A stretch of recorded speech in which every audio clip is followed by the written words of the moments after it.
Ce que le repas et la convivialité nous a apporté, ça nous lie, c'est beaucoup de travail et ça peut être vraiment dur, donc c'est bien aussi de pouvoir être en bonne entente. C'est pas possible d'arriver à être vraiment rentable et à se rémunérer correctement. C'est un peu frustrant. Alors, la soupe. La passion pour les bons produits, la bonne bouffe et manger, c'est depuis toujours. Moi, j'aime les histoires des produits. J'aime pouvoir parler des gens qui les font. J'aime pouvoir expliquer comment les manger parce qu'on les a déjà cuisinés plein de fois. On n'est pas au bord de la faillite, mais on n'est pas dans un système qui peut durer. C'est-à-dire que j'ai des arriérés de paiement chez tous mes fournisseurs. Ça tient avec du tape partout. Le respect des saisons, le respect des producteurs, le respect de toutes les personnes qui travaillent autour de nous pour créer un produit que nous, on va en fait juste manipuler et transformer. L'important pour moi, c'est quand même de bien manger. J'estime avoir la chance d'avoir un bon mental et d'être fort psychologiquement. Un d'office plein qui arrêterait, quoi.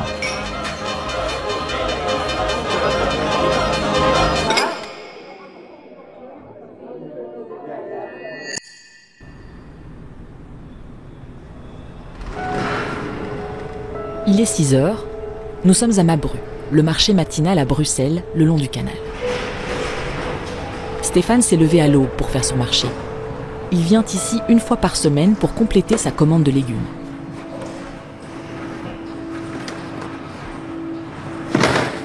Ce que je regarde quand même, c'est chaque fois, tu vois, l'origine des produits, je fais quand même attention à ça. Là, je sais que c'est français, donc je regarde ça, je fais quand même gaffe quand j'achète les marchandises.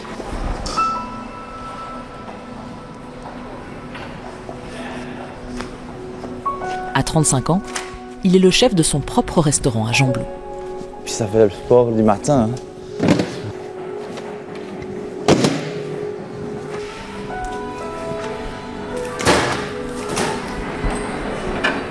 Moi ici, c'est compléter l'offre qu'on a chez nos producteurs locaux et dans notre potager. Ici, on est en plein hiver, donc chez nous, on a moins de légumes, clairement.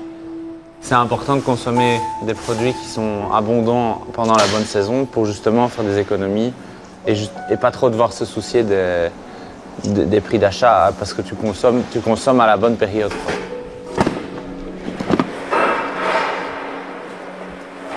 Bonjour, rebonjour. Ça va et toi? Ça va, merci. 325,36. Après les légumes, Stéphane termine ses achats à la crèmerie.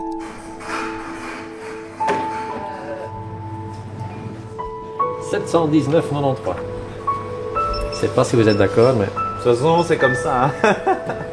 Les prix, ouais. Ça a changé aussi un petit peu. Un peu, ouais. Je disais tout à l'heure, le beurre, c'est quand même un produit qui a fort augmenté. Hein. Ouais. En quelques années, là, ça devient... Ça et les œufs. Ouais. Ouais. Merci beaucoup. Ouais, merci, hein, merci à toi. Et bon boulot. Merci bien. Bah aujourd'hui, j'ai dormi 5 heures, à peu près. Bah, hier, on était en congé, donc c'est à partir d'aujourd'hui que ça va être compliqué. Tu vois, de commencer ta journée tôt et d'aller coucher à 2 heures, c'est comme ça. Hein.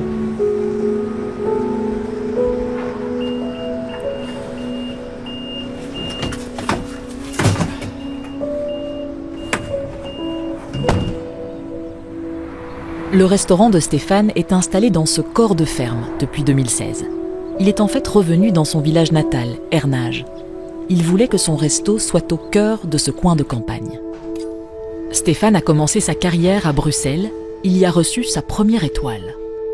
J'ai reçu mon étoile à 23 ans. Après divers projets, il relance un nouveau concept de restaurant dit gastronomique en Wallonie. Ce sera le hors-champ. Il reçoit alors une étoile verte du guide Michelin. Au lieu de récompenser uniquement la cuisine, ça récompense surtout les valeurs qu'on transmet, la philosophie qu'il y a derrière. Donc pour nous, en tout cas, pour moi, c'est beaucoup plus représentatif de ce qu'on entreprend comme boulot ici, quoi, de vraiment aller à l'essentiel de la chose et ça véhicule un message, quoi. Pour moi, le message, c'est tout ce qui est autour de l'écologie, autour de la philosophie de bien manger. Expliquer aux gens qu'ils doivent prendre la peine d'acheter local et tout ça, ça veut dire qu'ils financent une économie circulaire. Donc forcément, c'est beaucoup plus intéressant. S'ils comprennent ça, ils ont déjà compris beaucoup de choses et ils vont surtout aider beaucoup de secteurs, tout confondu. Donc moi, je pense que le message, il est plutôt là.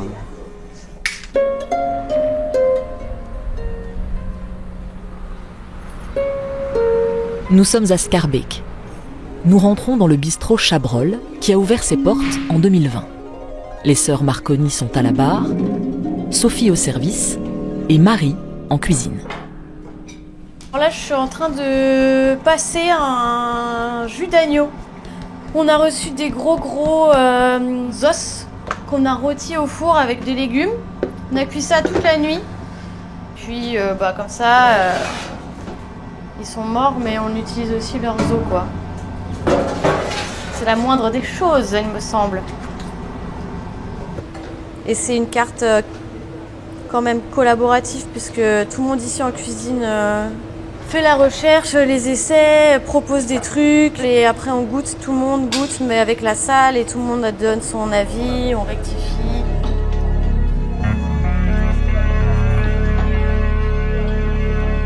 Donc à la reprise, le poireau part. On part sur le creuset butternut, Mont d'Or. Et Lewin, tu devais te mettre sur un essai citron, tarte au citron marshmallow. Oyez, oyez. Ce soir, on a donc 30 couverts. Ça commence à 18h30 avec une table de 2. Ensuite, 19h, 2 tables de 2. 19h15, table de 2. 19h30, 2 tables de 2, une table de 3. 20h, 2 tables de 2. 20h15, 2. Et 20h30, table de 7 et table de 2. Donc en gros, il n'y a que des tables de 2, sauf la table de 7. Mais qui arrive à la fin. Il y a une intolérance au pamplemousse. Ah.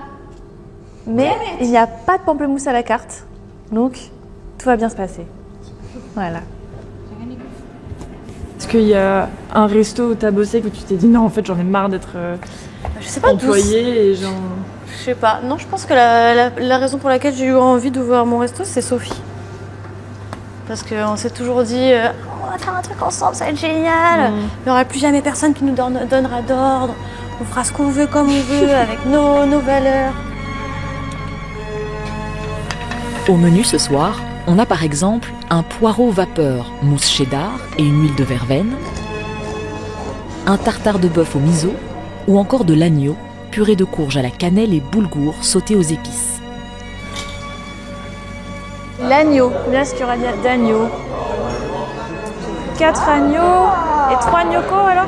Il y a 2 menus, il y a un menu entrée plat dessert qui est à 55 €, et après il y a un menu 5 services qui est un menu dégustation à 68, mais il y a moins de gens qui le prennent. Une soirée normale c'est 2000, 2100, 2200, et une soirée où on n'est pas complet et un peu nul, c'est 1700, 1008, enfin un peu nul, un peu moins bien.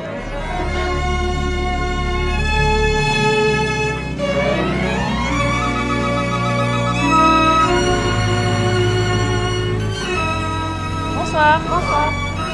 Est-ce que vous avez un petit peu regardé le menu? Oui. Nous sommes de retour chez Orchamps. Le moment est particulier pour Stéphane et son équipe. Ils vont faire le bilan de l'année écoulée. Du coup, Steph, est-ce que tu sais faire un petit topo sur l'année de Orchamps, savoir les chiffres, si on est content, voir un petit peu, comme ça, on fait un brief. La vraie question que moi je me pose, et ça, c'est moi qui vais analyser tout ça en fin d'année, c'est de voir si je continue à travailler à ce rythme-là avec ce nombre de personnel-là, ou bien si je baisse le staff, quoi. Et donc je reverrai complètement. Et le nombre de couverts, du coup. Je reverrai complètement ma manière de fonctionner. Donc ça, c'est en pleine réflexion. Parce qu'aujourd'hui, payer 12 membres du personnel dans une entreprise comme ici et se rendre compte qu'en fait, moi je bosse comme un acharné et je gagne pas un bal, ça m'intéresse pas. Donc voilà, c'est la réalité, c'est comme ça. Moi je pense que 2024 sera l'année de la santé mentale d'abord. Se développer aujourd'hui, c'est bien, mais si c'est à ce prix-là, c'est compliqué. Donc voilà. sur cette note joyeuse. Le client. Vous m'avez demandé d'être honnête, je suis honnête. Mais c'est vrai, mais le client reste exigeant et on peut rien changer à ça, quoi. On peut pas dire on fait des mets un peu moins bien, fins, avec moins de travail. Non, moi, je changerai jamais ma manière de fonctionner, de travailler, enfin Oui. Je veux continuer Tu ne changeras jamais la qualité. Ouais, voilà, c'est ça. Mais il y a une remise en question derrière, quoi. Bah, la remise en question, c'est de savoir pourquoi aujourd'hui, tous les mois, tu travailles pour payer tes charges, ton staff et tes remboursements, et que toi, au final, tu as travaillé 90 heures semaine et on trouve ça normal. Enfin, moi, je le prends comme ça. Donc, ouais, ça devient un peu...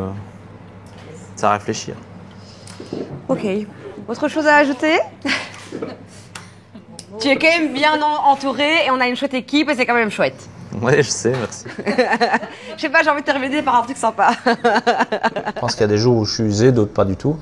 Puis fatigué, oui, ça, je peux pas le cacher. Chaque année, c'est un coup au moral quand j'ai mon comptable qui me dit bah, en fait, vous avez travaillé, mais vous auriez dû faire plus. Alors, soit on augmente les marges, mais au final, c'est le consommateur qui va trinquer. Donc, il y a quand même le risque de le perdre aussi en cours de route. Soit on diminue les charges de personnel ou autre, mais du coup, ça enlève encore du confort de vie.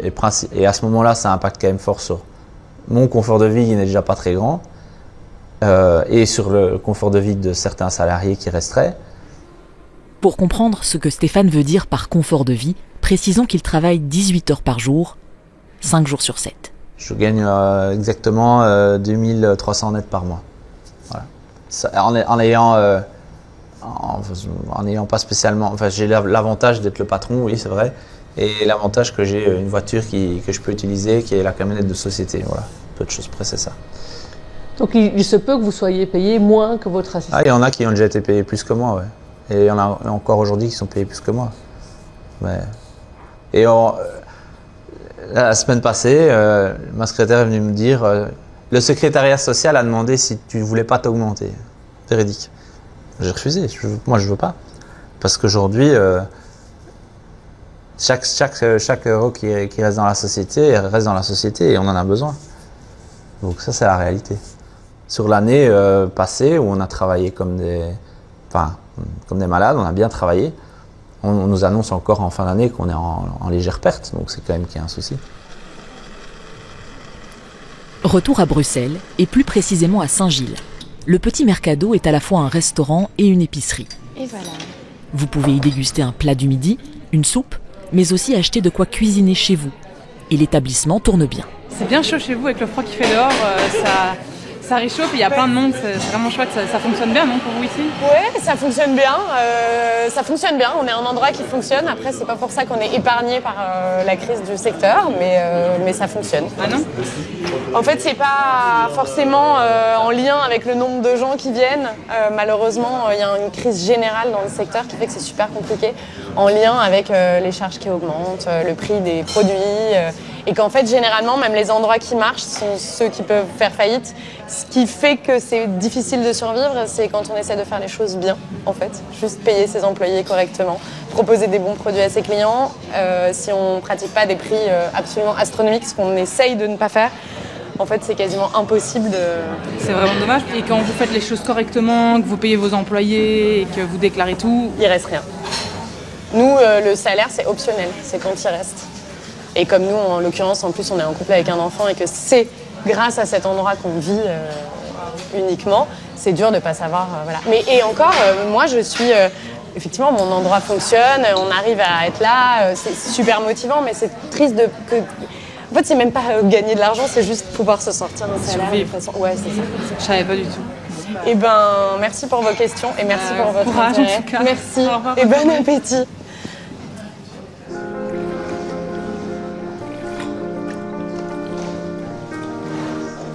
Hello. Hello. Ça va? Ça va et toi? Tu veux un petit café? Oui, je vais prendre un allongé. Très bien, madame. Elisabeth est rédactrice de Fooding Magazine, un guide culinaire qui s'intéresse aux restaurants en Belgique et en France. Elle s'inquiète de l'évolution de ce monde des restos. On commence à avoir une restauration à plusieurs vitesses. Je veux dire qu'il y a les restaurants qui sont vraiment pas chers, la restauration pas chère. Souvent, malheureusement, c'est une restauration de piètre qualité, avec des produits ultra transformés. Ensuite, on a une restauration, je dirais, de classe moyenne à haute, parce qu'en fait, elle se déplace un petit peu, elle coûte, on sait, de plus en plus cher. Donc, ce sont des produits qui sont cuisinés sur place, dans des petits restaurants avec des petites équipes, souvent qui ont quand même une volonté de plus en plus de saisonnalité, une cuisine un peu originale. Et ensuite, on a ce qu'on appelle plus communément la cuisine gastronomique, dont le menu va le plus souvent dépasser la centaine d'euros, le repas 150 €, et qui est évidemment pas du tout accessible au plus grand nombre. De quelle catégorie est-ce qu'on parle ? Plus de cette catégorie moyenne, donc des gens qui essaient de faire des choses bien et qui essaient de le faire en réalité pour le plus grand nombre. Et ça devient de plus en plus difficile. Le petit Mercado est un exemple parfait de ce que l'on vient d'entendre.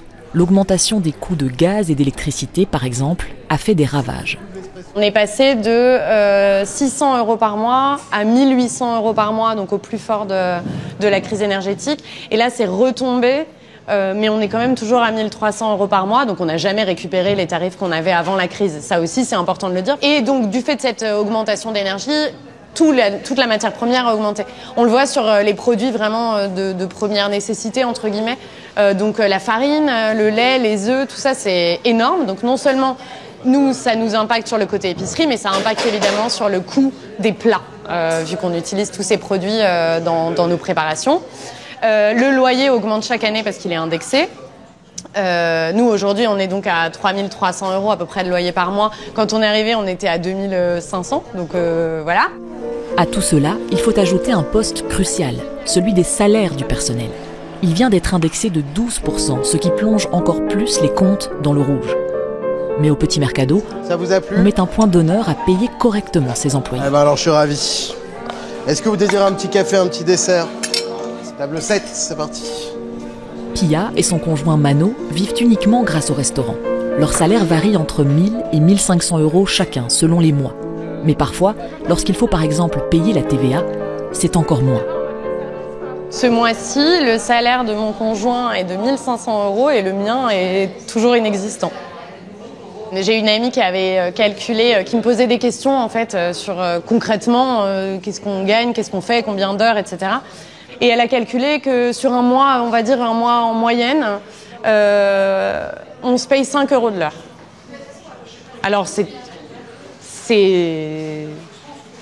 même pas un salaire qui existe. Il n'y a aucun barème horaire qui est à 5 € de l'heure en Europe. C'est pas viable. On a voulu longtemps lutter contre le black dans l'Horeca avec la boîte noire, avec toutes sortes de mesures. C'est très bien. Mais le problème, c'est que maintenant quand on veut déclarer tous nos employés, les payer au barème horaire, etc., on ne peut pas avoir des structures qui sont viables. Si en plus on propose de bons produits à des tarifs démocratiques, alors on est dans un monde totalement idéaliste et idéologique, ce qui est vraiment dommage, parce que du coup, c'est ces enseignes-là qui ferment en premier. Alors pour vous, 2 plats végés et 4 bières, ça nous fait 44 s'il vous plaît. Le pain, c'est pour nous.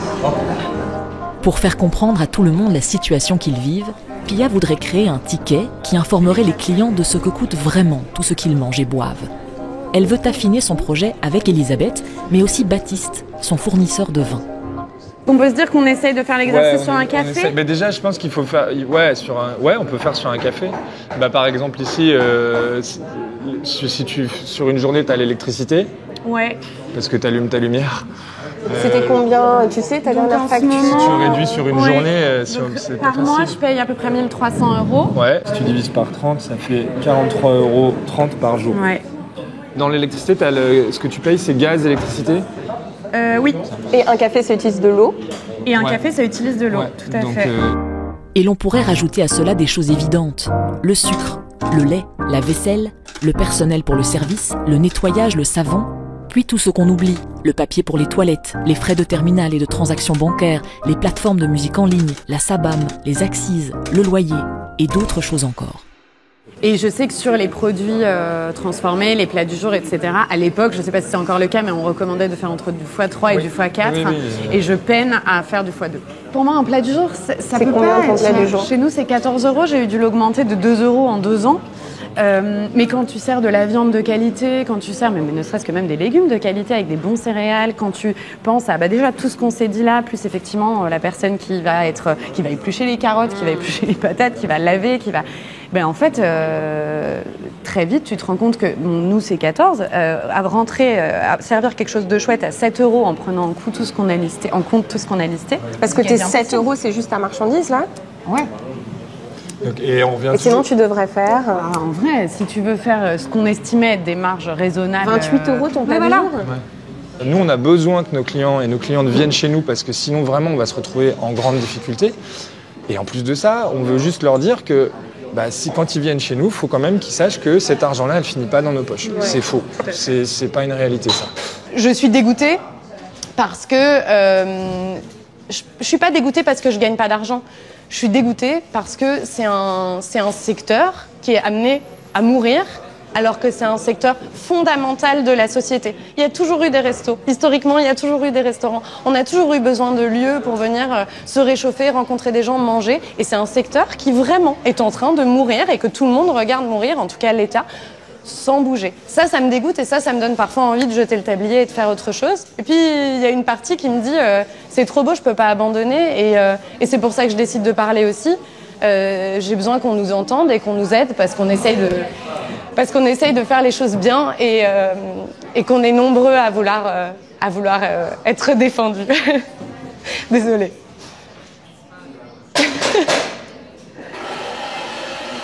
Pardon. Ça va passer. Ça vous rend malheureuse? Ouais, c'est triste et c'est pas pour moi, c'est pour tous les producteurs, tous ces gens qui essayent de travailler éthiquement, qui proposent de beaux produits. En fait, c'est même pas que les restaurants, c'est toute une économie.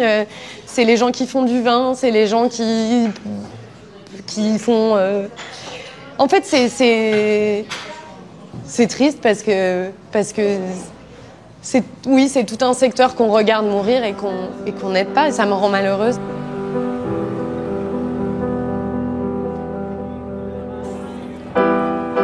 Ce soir, au restaurant Le Garage à manger à Ixelles, sont réunis des restaurateurs qui partagent les mêmes idées que Pia. C'est un super événement chapeauté par Slow Food. C'est une réunion de plein de chefs d'Europe. Voilà, il y a plein de gens qui viennent de partout et on partage toutes les mêmes valeurs autour du manger juste et bon, quoi. Voilà. Vous avez déjà beaucoup de travail dans votre restaurant, alors pourquoi vous rajoutez encore cet événement en plus? Bonne question. Non, en fait, c'est juste que c'est aussi super cool de faire des trucs qui nous font vibrer et si on sort jamais de chez nous et qu'on rencontre pas les autres, on se nourrit aussi de ces rencontres. Est-ce que, Victor, qu'on a le couteau à pain de Katharina, du coup, elle l'a trouvé ou pas? Le repas est un peu spécial, il va être concocté par 12 chefs différents. Ils veulent offrir un grand menu à petit prix. Cette passion se traduit par un menu à 55 € pour 9 plats différents, 20 compris. C'est tout l'esprit du mouvement Slow Food, né en Italie, en réaction à l'ouverture du premier McDonald's de ce pays. L'idée, c'est vraiment qu'avec la bouffe, on peut changer les choses parce qu'on mange au moins 2-3 fois par jour. De plus en plus, on voit la nourriture comme une commodité et on est habitué à manger des trucs en plastique et qui sont vraiment pas chers. Les chefs réunis ce soir-là viennent de Belgique, mais aussi de France, d'Espagne, d'Italie, de Grèce et d'Allemagne. Ils partagent le plaisir de travailler ensemble, mais pas seulement. Ils partagent, je dirais, une vision de qu'est-ce que la nourriture devrait être. Et donc, c'est chouette de voir aussi comment ils échangent entre eux par rapport à certaines galères qu'ils ont. Ceci, c'est pas vraiment un dîner au resto. En fait, les cuisiniers sont là de façon bénévole pour promouvoir ce projet, pour promouvoir qu'est-ce qui est le mouvement Slow Food. Et les prix de ce dîner étaient construits à partir de vrais coûts de la nourriture, mais sans prendre en compte de coûts, ni tous les autres coûts, ni le travail qu'ils sont en train de faire. Et c'est justement pour ouvrir cette expérience à tout le monde. Parmi les chefs derrière les fourneaux ce soir, on retrouve celui qui a été sacré jeune chef de l'année 2023 par le guide Goemio. Il souligne la valeur réelle des plats qui sont servis ce soir-là. On a un 9 services et ils se rendent bien compte qu'on le fait justement pour la bonne cause, mais un menu comme ça devrait être largement plus cher normalement dans d'autres circonstances, c'est sûr. Et c'est quoi largement plus cher? On peut doubler, on veut clairement doubler quoi. C'est un petit plaisir qu'on s'offre sur une année. Surtout que je pense que le contexte socio-économique fait qu'on fait quand même de plus en plus attention à notre budget du ménage. Est-ce que vous étiez conscient de la difficulté que les restaurateurs vivent pour l'instant? Oui, quelque part oui, parce que tout augmente, que ce soit les prix des loyers, du logement, des chauffages, mais aussi des matières premières. Donc on imagine bien que si nous on fait plus attention, ça a une répercussion sur eux. Malgré l'ambiance décontractée de la soirée, les soucis d'argent ne sont jamais loin. L'inflation et la crise les touchent tous. L'équilibre est fragile. Nous, on se paye 1 000 € net et on travaille environ 50 heures par semaine. Donc ça fait un taux horaire de, je crois, 6 €, j'ai calculé. Meilleur taux horaire. C'est pas frustrant. Voilà, non. On fait ça par passion. Tant qu'on sait vivre avec ces 1 000 €, sachant qu'on mange ici, midi et soir, toute la semaine. On mange ici, on habite en coloc, on n'a pas des loyers complètement exorbitants. On travaille beaucoup, donc de toute façon, pas comme si on avait 1000 loisirs qui coûtent cher. Parfois, je prends des oignons dans le frigo. Allez, voilà. On fait notre marché le vendredi soir parfois. Ouais. Tant que c'est possible, on va garder ce salaire-là, comme ça la société se remplume.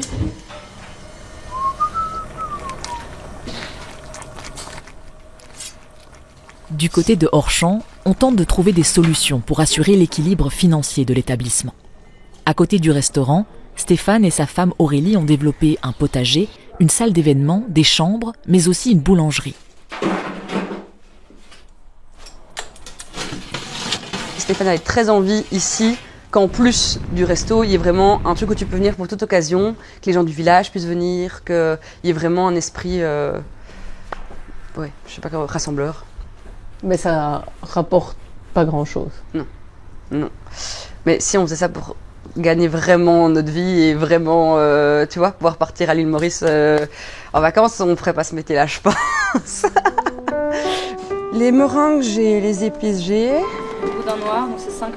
5 € pour les 2 pièces ou par pièce. Mais ce n'est pas tout. Il y a aussi à Orchamps des activités plus ponctuelles. Ce soir-là, Aurélie, la compagne de Stéphane, attend l'arrivée d'une centaine de visiteurs pour le marché de Noël. Est-ce que c'est aussi un moyen de mettre du beurre dans les épinards? Oui, parce que les gens, en fait, au plus simple c'est, au plus ils aiment bien. On gagne plus d'argent sur une flamme cuche à 10 € et des bières, presque qu'un repas gastronomique qu'on va faire ici. Parce qu'il y a du travail, c'est des bons produits, mais il y a moins de travail en cuisine pour faire une flamme cuche que pour faire un 6 services. Mais par contre, là par exemple, en pré-vente, on a 280 flammes cuches qui sont vendues. Donc 280 fois 10 €, sachant que la matière première c'est peut-être 1,50.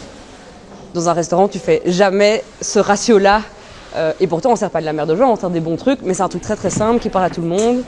Mais une flamme cuche au restaurant, ils ne seraient pas contents, quoi. Les planches et les soupes, c'est déjà lancé. Évidemment, toutes ces activités s'ajoutent au travail du restaurant. T'as un restaurant, toi? Je savais pas. Denis, ça va, t'as tout? Faut encore sortir les viandes aussi. Si, c'est le bac chevreuil. Oui, je sais. C'est pas une chambre. C'est pas une chambre. C'est pas une chambre aussi, ça.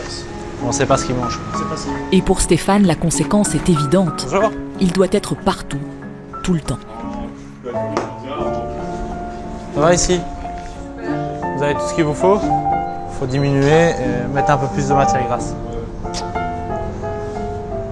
Le vin chaud, à mon avis, va falloir le passer. Hein. Tu fais ça? Ouais, ça c'est bon ça. Ouais, c'est bien. Merci, Bon appétit. bonne soirée. Merci, bonne soirée à vous. À la Ouais, merci.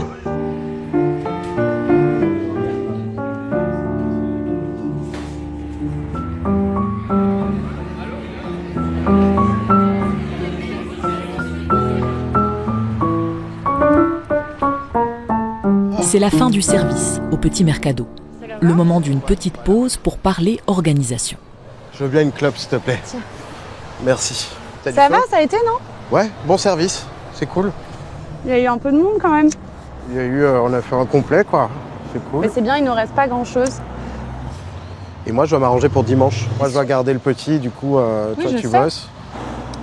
Ok. Je suis bloqué avec le petit à la maison. Et... Mais j'ai des gens qui sont dispo, il faut juste que je les relance. Chaque jour, ça peine.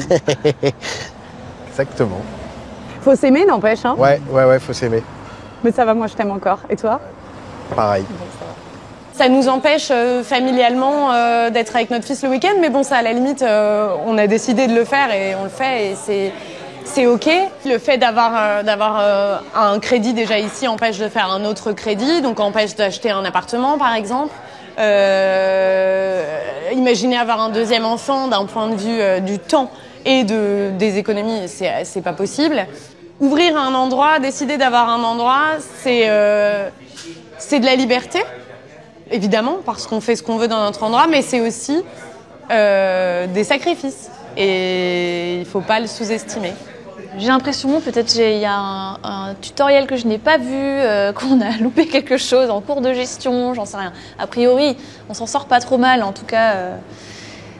Mais c'est pas possible d'arriver à être vraiment rentable et à se rémunérer correctement et à pouvoir se dégager du temps et à pas travailler comme des tarés. Donc, je trouve ça, ouais, c'est un peu frustrant de se dire que c'est un peu triste, quoi. Du coup, au bout de 4 ans, déjà, le restaurant marche. On est contente parce que malgré toutes ces intempéries, on a réussi à maintenir le cap. Au bout d'un moment, ça perd un peu de son attrait et aussi, ça devient un peu absurde, quoi. Et donc, on a décidé de lentement abandonner le projet petit à petit. Et du coup, on cherche des gens qui pourraient reprendre ce lieu et donner de leur force de travail. Donc on aimerait bien, en 2024, pouvoir clôturer l'aventure. Ouais. Donc voilà, en fait, autant s'arrêter quand tu sens que tu arrives un peu à bout de souffle. On est toujours autant animé par l'envie de faire les choses bien, en fait. Mais c'est juste que on est un peu fatigué. Et donc, faut s'arrêter avant que ça devienne ton ennemi, quoi.